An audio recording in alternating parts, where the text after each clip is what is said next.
서기 48년 7월 27일 김해 앞바다. 수평선 너머로 지금껏 한 번도 본 적 없는 배 한 척이 나타납니다. 돛은 피피처럼 붉고 뱃머리는 아주 날렵하고요. 네. 그리고 그 배 위에는 자신을 인도 아유타국의 공주라고 밝힌 16살 소녀 허황옥이 서 있었죠. 아마 이 장면 다들 한 번쯤은 들어보셨을 겁니다. 아주 유명한 이야기죠. 근데 오랫동안 이 이야기는 그냥 아름다운 신화 혹은 꾸며낸 전설 정도로만 여겨졌잖아요. 그렇죠. 현실성이 좀 없어 보이니까요. 그런데 저희가 오늘 살펴볼 자료들은 이게 단순한 신화가 아닐 수도 있다고 말합니다. 그래서 오늘 저희는 이 붉은 돛을 단 배의 항해 일지를 과학과 역사의 눈으로 한번 복원해 보려고 합니다. 2000년 전 엔진도 GPS도 없던 시대에 인도에서 한반도까지의 여정이라. 과연 이게 가능한 이야기였을까요? 사실 이 이야기는 삼국도사에 기록된 이후로 늘 어떻게라는 질문에 부딪혀 왔어요. 상식적으로 좀 불가능해 보이니까요. 네, 저라도 그랬을 것 같아요. 하지만 그 질문 자체가 어쩌면 지독히 훈대적인 관점일 수 있다는 겁니다. 고대인들은 자연을 정복하려고 하지 않았거든요. 대신 자연의 거대한 흐름에 올라타는 법을 알았던 거죠. 오늘 저희가 할 일은 바로 그들이 이용했던 보이지 않는 고속도로, 즉 바람과 해류의 길을 따라가 보는 겁니다. 신화의 퍼즐을 현실의 조각들로 채워보는 거군요. 맞습니다. 그리고 그들이 남긴 아주 결정적인 증거물들도 하나씩 맞춰볼 겁니다. 좋습니다. 그럼 가장 근본적인 질문부터 시작해보죠. 대체 어떻게, 어떤 동력으로 그 먼 길을 왔을까요? 노를 저어서 왔다고 하기엔 수천 킬로미터는 너무 멀잖아요. 그렇죠. 자료에서는 그 해답이 바로 자연의 엔진에 있다고 이야기합니다. 자연의 엔진이요? 네. 여기서 우리가 주목해야 할 자연현상이 두 가지가 있어요. 첫 번째가 바로 몬순, 즉 계절풍입니다. 몬순은 들어봤습니다. 특히 여름철이 되면 인도양에서 발생한 거대한 공기덩어리가 동남아시아를 거쳐서 동북쪽으로, 그러니까 정확히 한반도와 일본 방향으로 불어옵니다. 와, 이건 그냥 바람이 아니고요. 배를 동쪽으로 밀어주는 거대한 손 같은 역할을 하는 거죠. 그러니까 돛을 올리기만 하면 알아서 동쪽으로 쭉 밀어주는 거군요. 맞습니다. 근데 몬순 바람만으로는 그냥 동쪽으로 갈 뿐이지 정확히 김해 앞바다라는 그 좁은 목표 지점에 도착하기는 어려웠을 것 같은데요. 아주 정확한 지적입니다. 마치 고속도로의 방향은 맞췄지만 정확한 나들목으로 빠져나오게 해주는 내비게이션 같은 역할이 필요했겠네요. 바로 그 내비게이션 역할을 한 것이 두 번째 자연현상, 쿠로시오 해류입니다. 쿠로시오 해류? 네, 바다의 컨베이어 벨트라고도 불리죠. 이 거대한 난류가 필리핀이랑 대만 연안을 스치고 올라와서 한반도 남해안 쪽으로 아주 힘차게 흘러가거든요. 아하. 한번 이 해류에 올라타기만 하면 굳이 노를 젓지 않아도 배는 시속 2-3km의 속도로 자연스럽게 동북쪽으로 이동하게 되는 거죠. 와, 여름 몬순이라는 엔진을 켜고 쿠로시오 해류라는 고속도로에 올라탄 셈이군요. 기가 막힌 조합이죠. 정말 그렇네요. 그렇죠. 근데 여기서 정말 소름 돋는 지점이 따로 있어요. 뭔데요? 삼국유사에 기록된 허왕옥의 도착 날짜가 음력 7월 27일이거든요. 네. 이 시기가 바로 여름 몬순이 가장 강하고 쿠로시오 해류의 흐름도 가장 활발할 때와 정확히 일치한다는 겁니다. 와, 정말요? 그게 우연일까요? 최근에 해양학자들이 시뮬레이션을 해봤는데요. 이 시기에 인도 동부나 태국 인근에서 돛담배를 띄우잖아요. 네. 그럼 조류와 해류를 따라서 최종적으로 도착하는 곳이 놀랍게도 바로 가야, 지금의 김해 앞바다였다는 결과가 나왔습니다. 세상에. 그 시뮬레이션 결과는 정말 결정적이네요.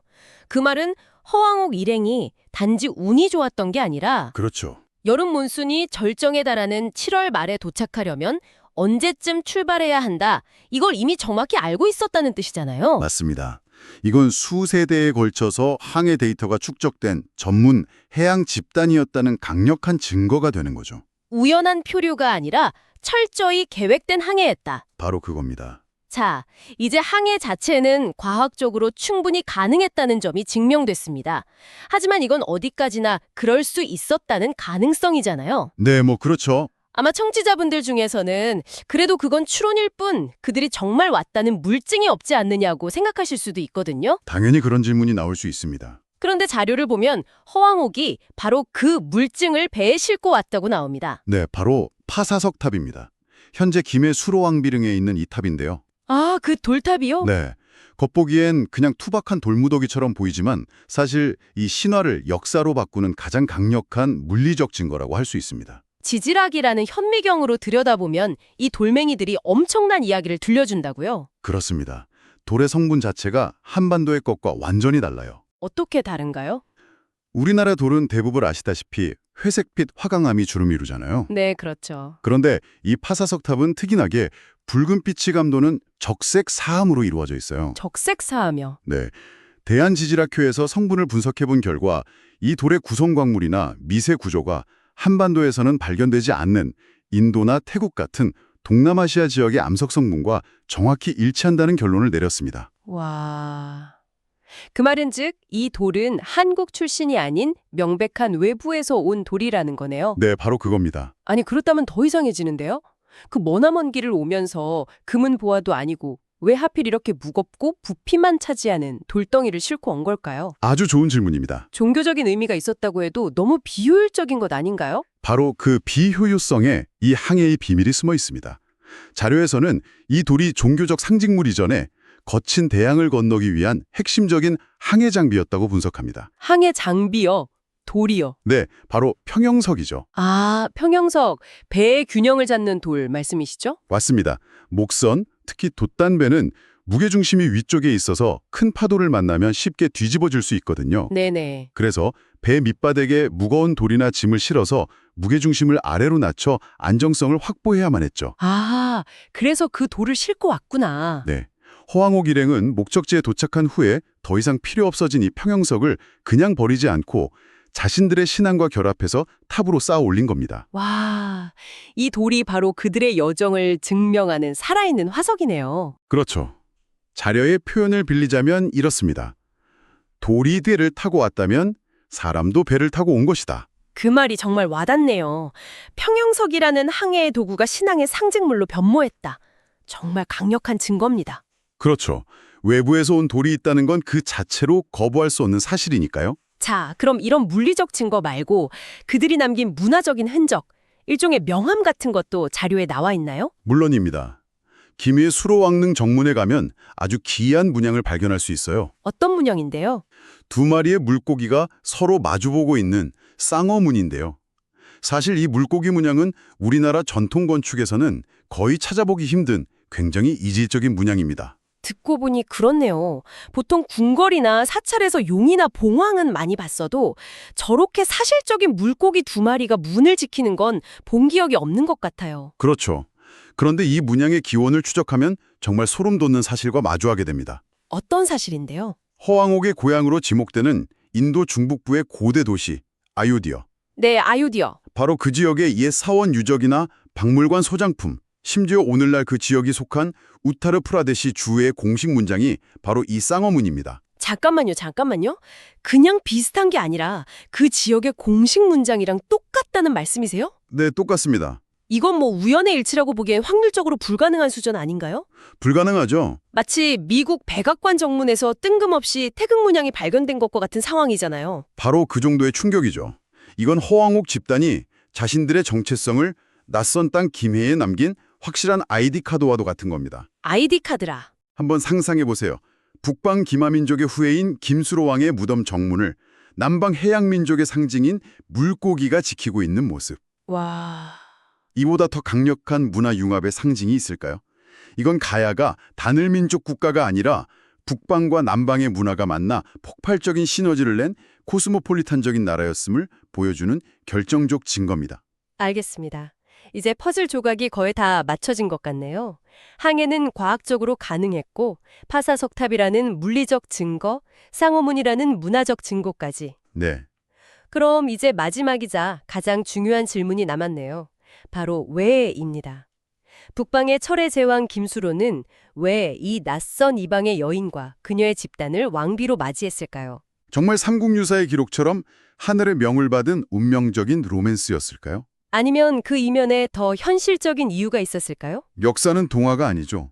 물론 개인적인 감정도 있었겠지만 자료들은 이 만남의 본질을 철저한 정치적, 경제적 결합이었다고 분석합니다. 정치적, 경제적 결합. 저는 이걸 고대 동아시아 최대의 전략적 M&A, 인수합병이었다고 부르고 싶습니다. M&A요? 와, 흥미로운 표현이네요. 당시 두 세력은 서로가 가진 것을 절실히 필요로 하는 완벽한 파트너였거든요. 그럼 한번 대차 대조표를 짜보죠.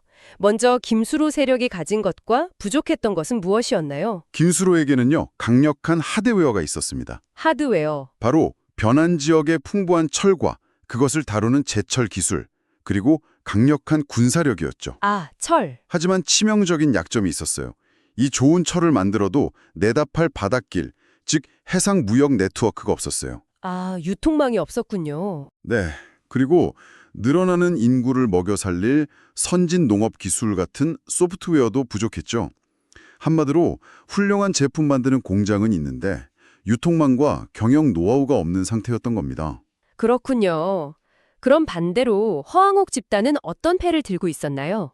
허황옥 집단은 김수로에게 없는 모든 소프트웨어를 가지고 있었습니다. 소프트웨어라 함은 인도양과 동남아를 잇는 국제 무역망과 자본, 그리고 차나 새로운 벼농사 기술 같은 선진 문물을 가져왔죠. 아, 하지만 그들에게도 약점은 있었어요. 안정적으로 정착할 땅과 자신들을 보호해줄 강력한 군사력. 그리고 배를 만들고 수리하는 데 필수적인 철이라는 하드웨어가 절실했겠군요. 바로 그겁니다. 와, 이렇게 놓고 보니 정말 서로의 약점을 완벽하게 보완해주는 조합이네요. 완벽한 딜이었죠. 김수로는 그토록 원하던 바다로 나가는 길과 선진 기술을 얻고 허황옥은 안전한 정착지와 핵심 자원인 철을 얻은 셈이군요. 그렇죠. 결국 북방의 하드웨어에 남방의 소프트웨어가 결합되면서 가야라는 벤처기업이 폭발적으로 성장할 수 있었던 거네요. 정확합니다. 이 결합을 통해 가야는 비로소 단순한 지역 세력이 아니라 낭낭, 외, 동남아를 잇는 국제 중개무역의 허브로 발돋움할 수 있는 발판을 마련하게 된 겁니다. 오늘 이야기를 종합해보니 2000년 전 붉은 도출단 배 한 척의 도착이 단순한 신화가 아니라 치밀한 항해술과 지정학적 필요가 맞물린 거대한 역사적 사건이었음을 알 수 있었습니다. 가야라는 나라를 완전히 새로운 시각으로 보게 되죠. 네, 정말 그렇네요. 가야는 더 이상 한반도 남쪽의 작은 나라가 아니라 서쪽으로는 인도양까지 연결된 거대한 해상 네트워크의 동쪽 끝, 중요한 허브였던 셈입니다. 닫힌 나라가 아니라 활짝 열린 해양 국가였다. 네. 그리고 이 모든 증거들이 지금도 김해 땅에 그대로 남아있다는 사실이 정말 놀랍습니다. 수로왕비릉에 가면 붉은 빛이 감도는 파사석탑을 직접 볼 수 있고 네, 수로왕릉 정문에서는 인도 아유디아의 상징인 쌍어문을 찾아볼 수 있죠. 역사를 직접 확인해 볼 좋은 기회가 될 것 같습니다. 여기서 마지막으로 청취자분들께 생각해 볼 질문 하나를 남겨드리고 싶습니다. 네, 우리는 흔히 이 이야기를 허황옥이라는 공주 한 명의 이야기로만 기억하잖아요. 하지만 자료에서는 그녀를 단독 개인이 아는 해양 집단의 리더라고 표현하고 있죠. 아, 한 사람의 여행이 아니라 네, 하나의 문명이 통째로 이동해온 사건일 수 있다는 뜻입니다. 네, 그렇다면 질문은 이것입니다. 네. 공주와 그녀의 수행원들을 넘어 이 남방의 소프트웨어는 과연 우리가 이야기한 무역망이나 농업기술 외에 또 어떤 사상과 기술, 심지어는 유전자까지 이 땅에 가져왔을까요? 와, 그리고 그 영향은 어쩌면 우리가 아직 인식하지 못하는 형태로 오늘날 우리 주변에 여전히 남아있는 것은 아닐까요?